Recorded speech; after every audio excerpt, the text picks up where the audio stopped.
Torna al successo l'FC Matera a distanza di circa un mese. A farne le spese davanti al proprio pubblico il Sant'Antonio Abate, superato di misura dagli uomini di Corino, a cui basta il solo gol di Naglieri siglato in chiusura di gara. Un match che non regala grandi emozioni e che anzi appare piuttosto monotono e lascia presagire una chiusura a reti inviolate. Poi però il guizzo di Naglieri, con gli uomini di casa rimasti in 10 per l'espulsione di Borrelli, regala al Matera i 3 punti necessari per risollevarsi in classifica e soprattutto per il morale. Queste partite l'importante è uscire imbattuti e riprendere la corsa, perché non è facile dopo 2 o 3 partite un po' particolari ritornare al successo, specialmente fuori casa. Comunque noi siamo soddisfatti del risultato sicuramente. Il tecnico materano Corino conferma l'11 in campo contro la Turris. Gatti tra i pali, solito reparto arretrato composto da Capitan Martinelli e Leonardo centrali, Mari e Giglio esterni. A centrocampo Giroletti e Renna, davanti a loro Naglieri, Principiano ed Ancora, unica punta di riferimento Albano. Prima occasione capitata ai materani al 6° minuto. Calcio di punizione dalla sinistra di Principiano, indirizzato sotto la traversa. Smanaccia il portiere avversario Corcione e poi spazza a Buonocore. Si vola direttamente alla mezz'ora.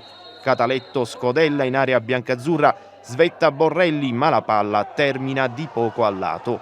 Al 35° ingresso in area campana da sinistra di Naglieri, che calcia con il destro e trova la respinta con i pugni di Corcione.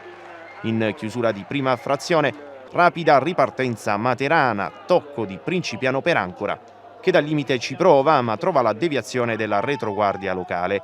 Nella ripresa ottima occasione per gli abatesi. Corner dalla destra di Lucarelli, testa di Cataletto che trova pronto Gatti per la respinta. Al 14° estanzione a provarci sul primo palo ma l'estremo biancazzurro blocca con sicurezza. Un minuto dopo è Ancora a concludere dal limite, Corcione c'è. Quindi al 24° Sant'Antonio Abate in 10, secondo giallo a Borrelli per proteste e squadra di casa che ovviamente si trova in difficoltà. Al 31° si libera in area Ancora, botta centrale e respinge il portiere Campano.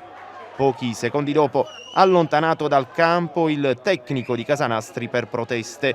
Perde ulteriormente la testa la squadra di casa e dal 39° si ritrova sotto. Cross dalla destra di Ancora. Naglieri anticipa l'avversario di testa e manda la sfera sul secondo palo. È delirio biancazzurro che porta ad una reazione di un componente della panchina campana che se la prende con Marra. Incredibilmente, l'arbitro allontana dal campo l'allenatore in seconda materano. Al 44° altra occasionissima per i biancazzurri. Taglio di Ancora in area avversaria per Mari che trova la chiusura in angolo di Corcione. Poi allo scadere il Sant'Antonio Abate che si presenta dalle parti di Gatti, cross di Lombardi da sinistra, colpo di testa di Daniello che trova la deviazione ravvicinata di Martinelli che anticipa il ben appostato Grillo e manda in angolo. Non c'è più nulla da fare ed il triplice fischio regala ai materani i 3 punti.